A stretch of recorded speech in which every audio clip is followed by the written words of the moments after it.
Hello दोस्तों, एमआरके office पर आप सभी का स्वागत है। उम्मीद है आप अच्छे होंगे और पढ़ाई कर रहे होंगे। और कल वाली क्लास को अगर आपने देखा है, तो आज आगे उसे कंटिन्यू करने में शायद आपको परेशानी नहीं होगी। अगर आपने क्लास को नहीं देखा है तो परेशानी होगी। अगर आप इस क्लास को देख रहे हैं तो उम्मीद की पहले कोशिश कीजिए कि इससे पहले वाली क्लास क्या है उसको आप देखिए। कनेक्ट हो जाएँगे आप तो फिर आगे परेशानी नहीं होगी। नहीं तो आप बीच से ही पढ़ना शुरू कर देंगे, आपको पता नहीं चलेगा हम क्या पढ़ रहे हैं, क्या कहाँ पढ़ रहे हैं।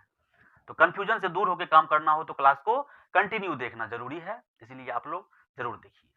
आज हम लोग पढ़ने वाले हैं हिंद यवन आक्रमण। पिछले क्लास में हमने हिंद यवन पे चर्चा किया था। हिंद यवन, हिंद यवन शब्द को लेकर कल वाली क्लास थी। यवन क्यों कहा था, यवन शब्द की क्या मतलब है, कहाँ से आया है, अभी इस पर चर्चा करना अच्छी बात नहीं है। नेक्स्ट आगे की बात करेंगे। अभी सेल्यूकस, आपको बता दें जिस समय सेल्यूकस अपने साम्राज्य को चला रहा था, जिस समय सिकंदर ने सेल्यूकस को सभी प्रांत का मीडिएटर बना करके छोड़ दिया था और वो वापस चला गया था, तो सेल्यूकस के साथ सेल्यूकस के पास दो प्रांत थे ऐसे जो वो अंतिम तक उनके साथ थे। दो प्रांत का नाम कौन कौन है सेल्यूकस के? दो प्रांत साम्राज्य में, एक था पार्थिव। क्या था? एक पार्थिव था और दूसरा था बैक्टेरिया। दूसरा क्या था दोस्तों? बैक्टेरिया। ये सेल्यूकस के साम्राज्य के दो हिस्सा था, दो भाग था, दो प्रांत इसके हिस्से में था। एक का नाम था पार्थिव और दूसरे का नाम था बैक्टेरिया। सेल्यूकस, अगर हम सेल्यूकस की बात करते हैं तो इनके उत्तराधिकारी की बात भी करनी होगी। क्या कहा हमने? सेल्यूकस, सेल्यूकस की मृत्यु के बाद इनके उत्तराधिकारी के तौर पर जो व्यक्ति आते हैं उसमें से सबसे पहले व्यक्ति हैं आपको अंतियोकस फर्स्ट और सेकंड। कौन है? अंतियोकस। पहले तो अंतियोकस फर्स्ट आते हैं, फिर अंतियोकस फर्स्ट की मृत्यु के बाद अंतियोकस सेकंड शासक बनते हैं। यानी दो शासक यहाँ पर हैं। पहला सेल्यूकस, सेल्यूकस की मृत्यु के बाद दो शासक को हमने देखा, अंतियोकस फर्स्ट और अंतियोकस सेकंड। उसके बाद जो शासक आते हैं सेल्यूकस सेकंड और थर्ड आते हैं। ये सेल्यूकस सेकंड और थर्ड, कितने शासक हो गए? एक सेल्यूकस, दो यहाँ पर अंतियोकस फर्स्ट अंतियोकस सेकंड, और दो यहाँ पर सेल्यूकस सेकंड और सेल्यूकस थर्ड। लास्ट में एक शासक आते हैं सेल्यूकस एंतियोकस तृतीय। क्या आते हैं? अंतियोकस तृतीय। दो दो चार, एक पांच, एक छह, टोटल 6 शासकों का यहाँ पर क्रम है। सेल्यूकस के उत्तराधिकारी के तौर पर ये सब शासक हैं। तो जिस समय सेल्यूकस जिंदा था उस समय पार्थिव और बैक्टीरिया सेल्यूकस के हिस्से में था। पार्थिव भी था और बैक्टीरिया भी था। लेकिन सेल्यूकस की मृत्यु के बाद जब शासक अंतियोकस सेकंड बनता है, अंतियोकस सेकंड के पास सेल्यूकस जैसी योग्यता नहीं थी, सेल्यूकस जैसी काबिलियत नहीं थी। ये इन दोनों साम्राज्य को बचा नहीं पाए।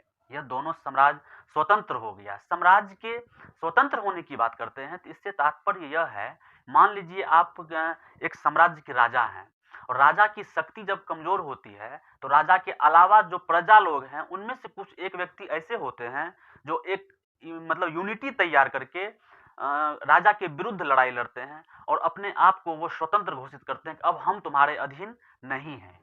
तो पार्थिव और बैक्टीरिया ये दोनों जब शासन आया अंतियोकस सेकंड का, अंतियोकस सेकंड के समय यह दोनों स्वतंत्र हो जाते हैं।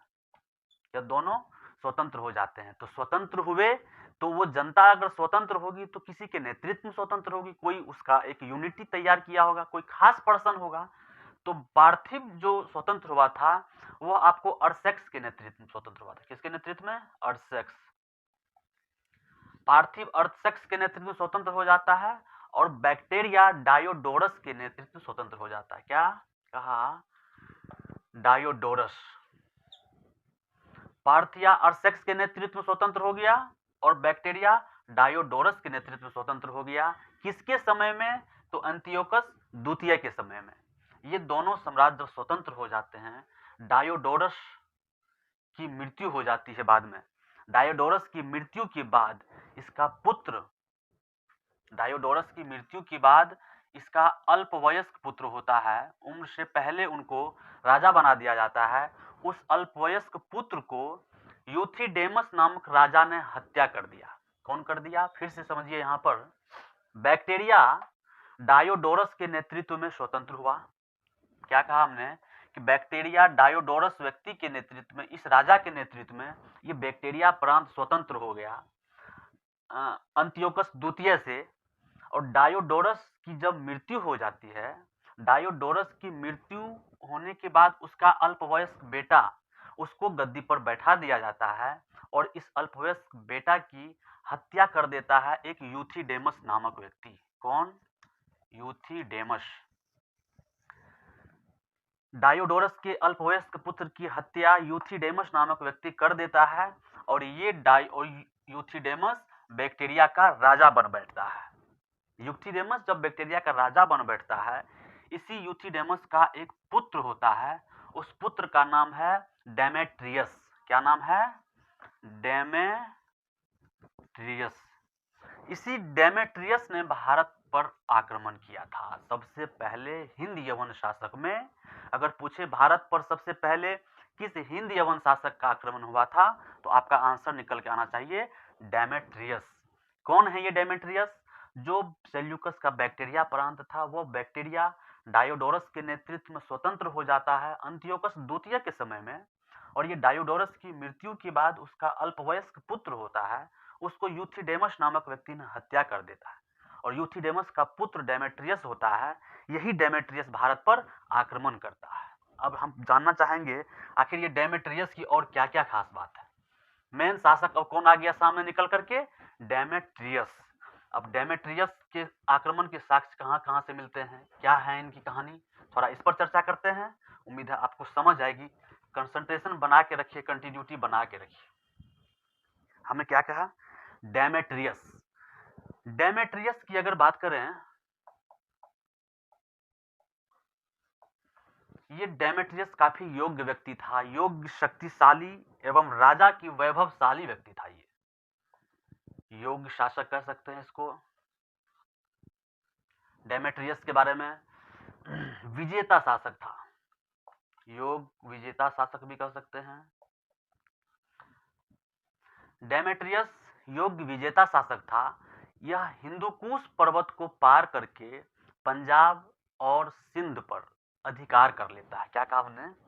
यह हिंदुकुश पर्वत को पार करके, कौन? डेमेट्रियस। किसको पार करके? हिंदुकुश पर्वत। हिंदुकुश पर्वत को पार कर जाता है और पंजाब और सिंध को जीत लेता है।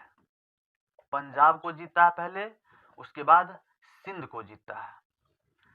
हिंदुकुश पर्वत पार करके डेमेट्रियस पंजाब और सिंध को जीत लेता है। और जिस समय डेमेट्रियस पंजाब और सिंध को जीतने में लगा था, उस समय भारत में शुंग वंश का शासन था। किसका शासन था? शुंग वंश का। ध्यान रखिएगा, बहुत इंपॉर्टेंट है। शुंग वंशीय शासक था उस समय भारत में, उसका नाम था पुष्यमित्र शुंग। क्या नाम था? पुष्यमित्र शुंग। अगर आपसे पूछता है कि डेमेट्रियस का जिस समय भारत में आक्रमण हो रहा था, उस समय भारत में किस वंश का शासक था, कौन सा शासक था, तो शुंग वंश का शासक था और पुष्यमित्र शुंग था राजा। उसी समय डेमेट्रियस का भारत पर आक्रमण होता है, हिंदुकुश पर्वत को पार करके पंजाब और सिंध पर अधिकार कर लेता है।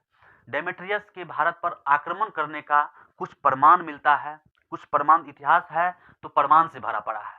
तो डेमेट्रियस के आक्रमण का अगर हम प्रमाण की बात करते हैं, एक पतंजलि के महाभाष्य है पुस्तक।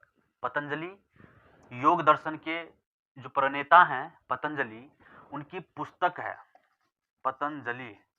पतंजलि की एक पुस्तक है, उसका नाम है महाभाष्य। महाभाष्य से पता चलता है कि डेमेट्रियस ने भारत पर आक्रमण किया। इसके अलावा और भी ग्रंथ हैं। एक गार्गी संहिता है। कौन बोला हमने? गार्गी संहिता। इसके अलावा मालविकाग्नि मित्रम, मालविकाग्नि मित्रम, ये 3 ग्रंथ हैं जिससे पता चलता है कि डेमेट्रियस ने भारत पर आक्रमण किया।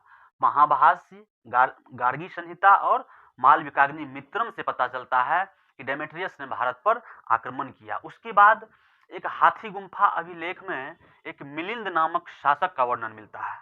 क्या कहा हमने? एक हाथी गुम्फा अभिलेख है, कलिंग नरेश खारवेल का है अभिलेख। अभी हम क्या जान रहे हैं कि डेमेट्रियस जो भारत पर आक्रमण किया, इसके क्या क्या प्रमाण को देख रहे हैं हम लोग, प्रमाण पढ़ रहे हैं। तो कुछ प्रमाण को अभी हमने देखा, पतंजलि की महाभाष्य थी, गार्गी संहिता था, मालविकाग्नि मित्रम था। एक कलिंग के शासक खारवेल का अभिलेख है, उसको बोलते हैं हाथी गुम्फा अभिलेख। हाथी गुम्फा अभिलेख। हाथी गुम्फा अभिलेख में दिमित नामक शासक का उल्लेख मिलता है। किसका उल्लेख मिलता है? दिमित। हाथी गुम्फा अभिलेख में दिमित नामक शासक का उल्लेख मिलता है, और इस लेख से, इस दिमित नामक शासक के वर्णन से एक इतिहासकार हैं केपी जायसवाल। केपी जायसवाल का मानना है कि हाथी गुम्फा अभिलेख में जो दिमित नामक शासक का उल्लेख है, वह शासक कोई और नहीं बल्कि कौन है? डेमेट्रियस है। कौन है? डेमेट्रियस, जो भारत पर पहली बार आक्रमण करते हैं, डेमेट्रियस हैं। और केपी जायसवाल दिमित का समीकरण डेमेट्रियस से बैठा देते हैं। ये दूसरी साक्ष्य के तौर पर हो गई डेमेट्रियस की। एक बात और बता दें कि डेमेट्रियस जिस समय भारत पर आक्रमण करने की योजना बना रहा होता है, अपनी योजना को प्री प्लानिंग कर रहा होता है कि किधर से हमें लूटना चाहिए, किधर से हमें अटैक करना चाहिए, उसी समय